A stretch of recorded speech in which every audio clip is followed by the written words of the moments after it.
Good afternoon, ladies and gentlemen. Welcome. I am the Crypto Crow, and today we're actually going to be talking about why Benjamin Cowen's right about Cardano. I know that's not something a lot of people want to hear, and let me explain. Don't click away freaking out yet.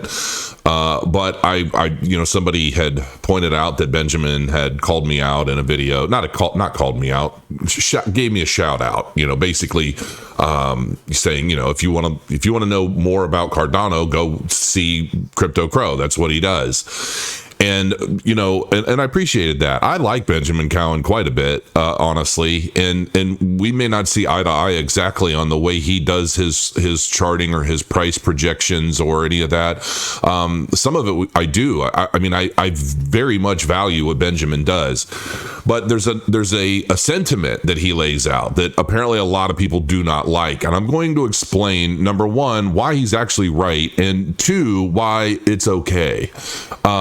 Because the sentiment is, when a market starts to turn, and you're preparing for the next bull run, if there is to be another bull run, as we all like to expect, buying Bitcoin before buying Cardano is actually a better financial move. And I'm going to show you the numbers and what it all means. And I've explained this many times myself in the past. I was explaining back in the was it 20? Yeah, I think it was 2018, 2019. I can't remember what the date was exactly, but there was a period where I could have got, I think it was like 400 something thousand Cardano for one Bitcoin. And that was at a time when Bitcoin was around $8,000. Okay.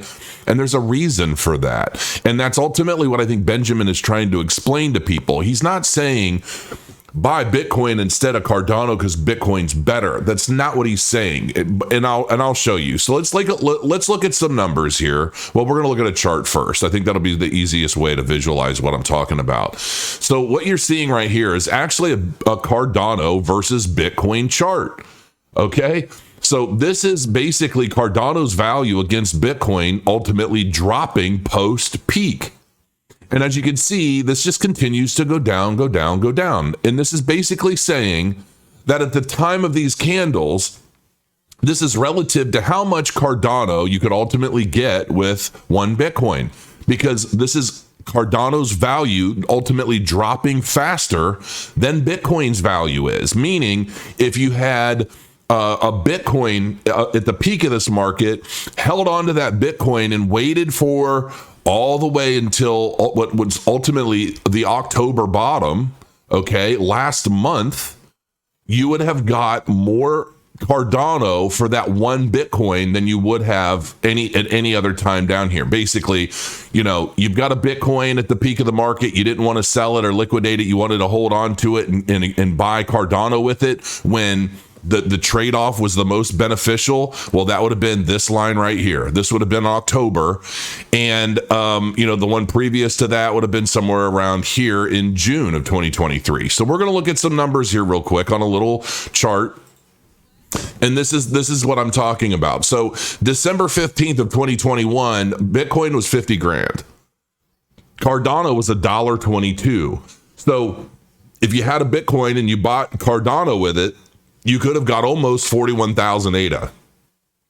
Move ahead, June 10th of 2023, Bitcoin was only 26 grand. Cardano was only 25 cents. You could have bought 104,000 Cardano with one Bitcoin. Moving ahead to the lowest point, what I would consider the altcoin bottom, at least as it pertains to Cardano. October 25th, 2023, Bitcoin started to move back up to 34,378, and Cardano started to move back up as well, but nowhere near as quickly. So if you would have just bought Bitcoin at its bottom instead of Cardano from jump, you would be able to buy more Cardano now or in October than otherwise. You would have been able to get 122,777 or 122,778 ADA with that one Bitcoin. So as the prices are moving up, now it's a matter of, is Bitcoin moving up faster than the price of ADA? The answer is yes, right now. However, there's some caveats to that, and I'm going to get to those in a second as well. But I also wanted to get to these notes. There are differences between a Cardano supporter and a Cardano speculator, or a crypto market speculator overall? The simple answers to this are: supporters, we don't have a problem buying Cardano, ultimately lowering the supply on the general market. We just like Cardano. We want to have it. I was almost ill the entire time after I had sold all my Cardano close to the peak and started buying back in. I was physically shaking. It has been my identity, my love, my passion. I know it sounds crazy. It's an investment vehicle for the most part, but it's not, right? It's a new technology, and it's something that I adopted very early on, and I felt very much like I had sold off my arms and legs because I knew it was time. I knew it was time. I was trying to put it off, but I started to average out, and I got out entirely outside of everything I had on my staking node, and it really did make me ill. So I started averaging back in at 50 cents, and I told everybody I did. I've done videos about it. But at the same time, you can stake your ADA to nodes, ultimately further securing the blockchain, supporting the community overall by getting in directly. However, the speculator only cares about price increases. That's it. That's all they care about. I would consider Benjamin Cowen more of a speculator. He's a price speculator. He's investing. He goes by the numbers. He's not really following the tech that much. That's not his bag. He's a mathematician. He's a very, very intelligent guy, and he likes to play by the numbers, and that's okay. But I would consider him a speculator. Doesn't really follow the tech. Okay, so that's basically the nature of that. And so there are other caveats to this whole thing. But ultimately what it boils down to is, as the price starts to move back up, as you can see here, now Cardano's price is starting to move up against the value of Bitcoin.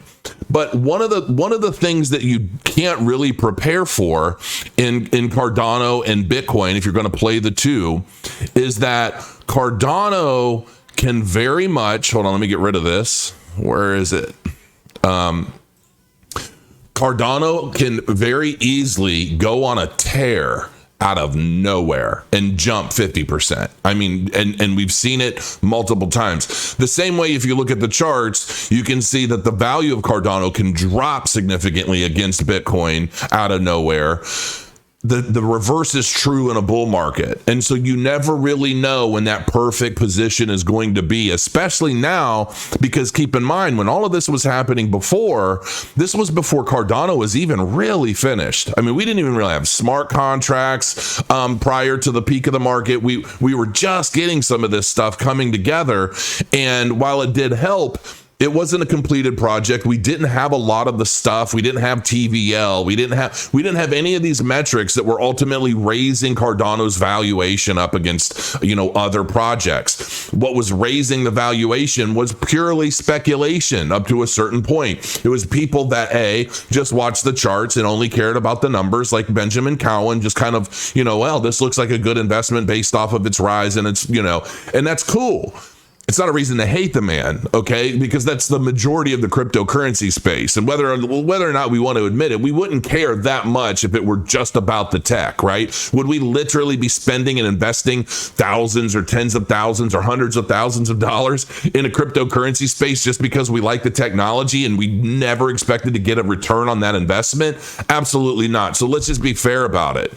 The other side to that is that we never really know exactly what Cardano is going to do. And typically Bitcoin rises first. And also back in the day, Bitcoin was pretty much one of the big end all be alls in terms of a fiat gateway. Right? You couldn't just use your credit card to buy Cardano at the time. You had to go into Bitcoin first. And then slowly they started to make it an option to get into Ethereum. So you would often see Bitcoin and Ethereum rise up first, and then that money would flow out of those into other altcoin markets on exchanges. Now, a lot of the exchanges and whatever exchanges are going to be left by the time, the government's done with them. Let's keep our fingers crossed that it all works out for everybody. But,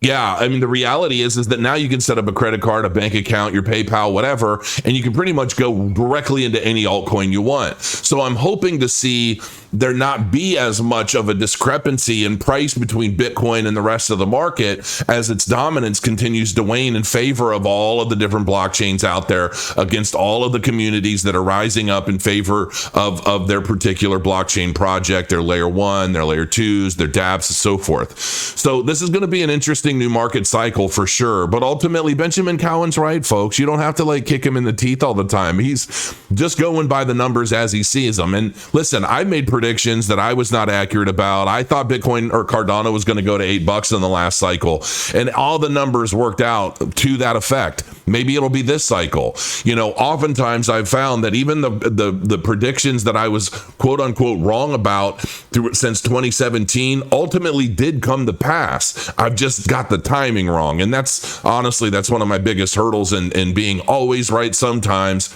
is timing. So, you know, I think we're all right eventually, and if given enough time in the crypto space for the most part. But yeah, I just wanted to put this out into the world and just say, hey, listen, I love Benjamin Cowen. I love his work. I love what he does. I value him. As a matter of fact, I support his Into the Cryptoverse. He's got one of the best he has one of the best chart databases I've ever seen in all of crypto. There's a link below. Check it out. Okay.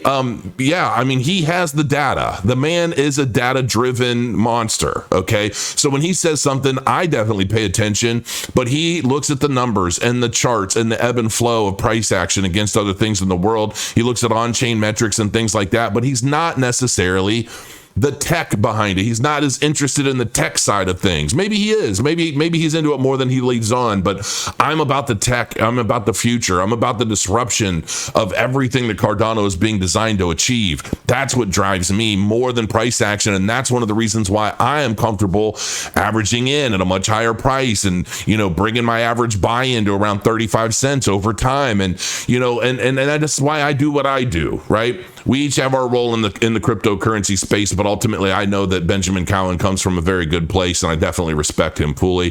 Thank you, Benjamin, for the shout out. Hopefully this helps everybody that watches both of our channels better understand kind of each of our perspectives on things. And until next time, guys, crow your coins. Thanks for your support. Make sure you follow me on Ko-Fi. See the little button down there. You can't click it, but it'll take you 2 seconds to punch it into your URL. And I look forward to seeing you. I share a lot of stuff there. Till next time, guys, see you soon.